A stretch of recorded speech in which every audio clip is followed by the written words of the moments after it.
Welcome to Govq, the new game show where you get to show off what you know about American government and politics.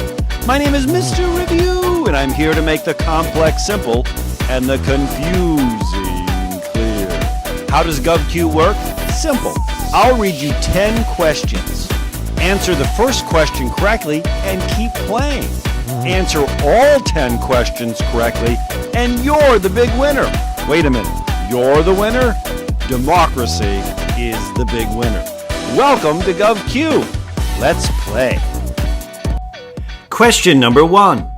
This informal power allows the President of the United States to seek candid and confidential advice without having to disclose details to the general public.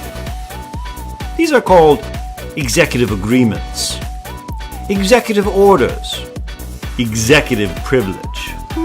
Secrecy within the White House? Sounds like an executive privilege to me. Question number 2. The power of the presidency has been institutionalized. This means that presidential power is no longer dependent on Congress, personality, the U.S. Constitution. Institutionalized? You mean every president is now powerful? Yes, because no longer is it dependent on personality. Question number 3.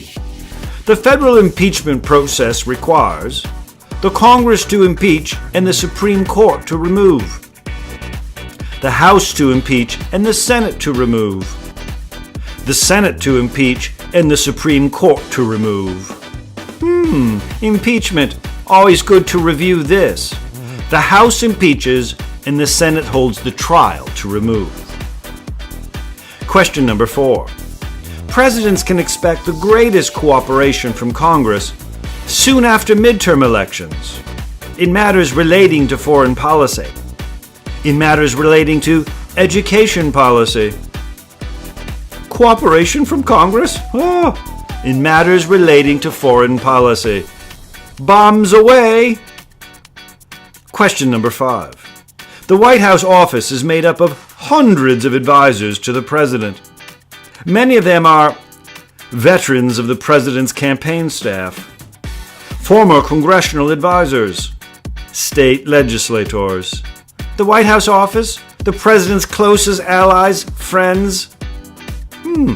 Sounds like to me we're talking about veterans of the president's campaign staff.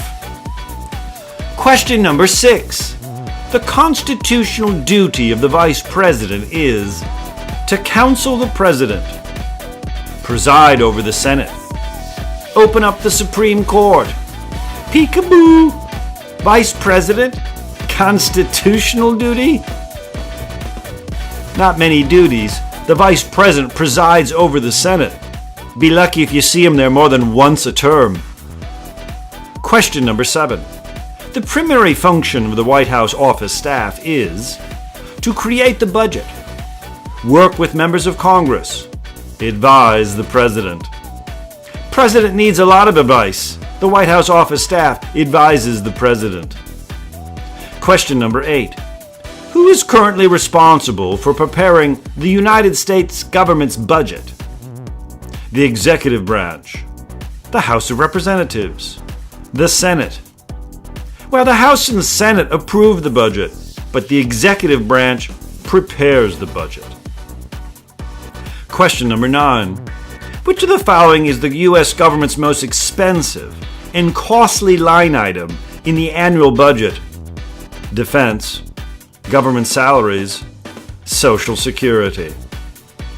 Well, you know, we call these entitlements. It makes up the majority of the federal budget. Entitlements, mandatory spending, Social Security, pensions for old people. And question number 10. Are you in it to win it? How you doing so far? Hopefully you've done well. Let's finish strong. A majority of the U.S. government's budget are permanent expenses fixed by federal law. This mandatory permanent expense is called entitlement spending, deficit spending, surplus spending. Woo! Hope you were listening. We had just talked about it. Permanent, mandatory, Social Security. These are called Entitlement spendings. How'd you do? Did you get all 10 questions correct? Wonderful! You're the big winner. And you're not just the winner. Remember what James Madison said, the very success of democracy depends upon the knowledge and skills of its citizens. Sounds to me like you're making our democracy stronger. I'm Mr. Review. I'm here to make the complex simple and the confusing clear. You've been playing GovQ, the game show where you get to show off what you know about American government and politics. See you next time on GovQ.